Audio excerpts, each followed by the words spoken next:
Hello everyone, চলো আজকে তোমাদের সাথে ভুট্টার একটি ইউনিক রেসিপি শেয়ার করি। রেসিপিটি করতে আমাদের প্রয়োজন ছোট্ট একটি কাঁচা ভুট্টা। পাকা ভুট্টা দিয়ে কিন্তু হবে না।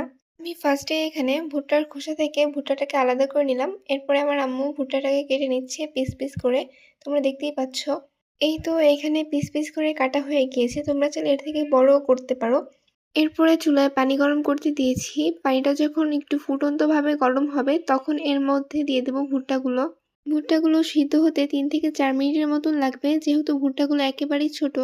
এই তো কথা বলতে বলতে ভুট্টাগুলো প্রায় সিদ্ধই হয়ে গিয়েছে। ভুট্টার কালারটা দেখলেই বুঝতে পারবেন যে কতটা চেঞ্জ হয়ে গিয়েছে সিদ্ধ হওয়ার পরে।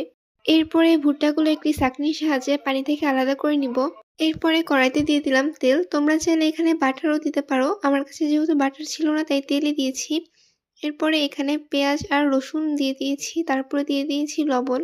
লবণটা এখানে আমি আমার পরিমাণ মতন দিয়ে নিয়েছি। এরপরে দিয়ে নিয়েছি হলুদের গুঁড়া, মরিচের গুঁড়া, তারপরে দিয়ে দিব হালকা একটু পানি। পানি দেওয়ার কারণ হলো এখানে যাতে মশলাটা পুড়ে না যায়। এরপর এখানে দিয়ে দিব টমেটোর সস। এখানে আমি হোমমেড টমেটো সস ব্যবহার করেছি, তোমরা যে কোনো সস ব্যবহার করতে পারো। এরপরে দিয়ে দিয়েছি দুধ। এখানে কিন্তু অবশ্যই কাঁচা দুধ দিতে হবে, কাঁচা দুধ দিলে এটার ফ্লেভারটা অনেক বেশি ভালো আসবে। এরপরে দিয়ে দিলাম সেই ভুট্টাগুলো। তোমরা চাইলে রেসিপিটা একবার ট্রাই করতে পারো, রেসিপিটা কিন্তু আসলে অনেক বেশি মজা হয়েছিল। এরপরে দিয়ে দিলাম এখানে একটু পানি এবং লেবুর রস। লেবুর রসটা কিন্তু অবশ্যই দিতে হবে যাতে ফ্লেভারটা ভালো আসে। এরপরে ফ্লেভারের জন্য দিয়ে দিয়েছিলাম ধনিয়ার পাতা। ধনিয়ার পাতা দিলে কিন্তু কালারটাও সুন্দর আসে, দেখতেও সুন্দর লাগে।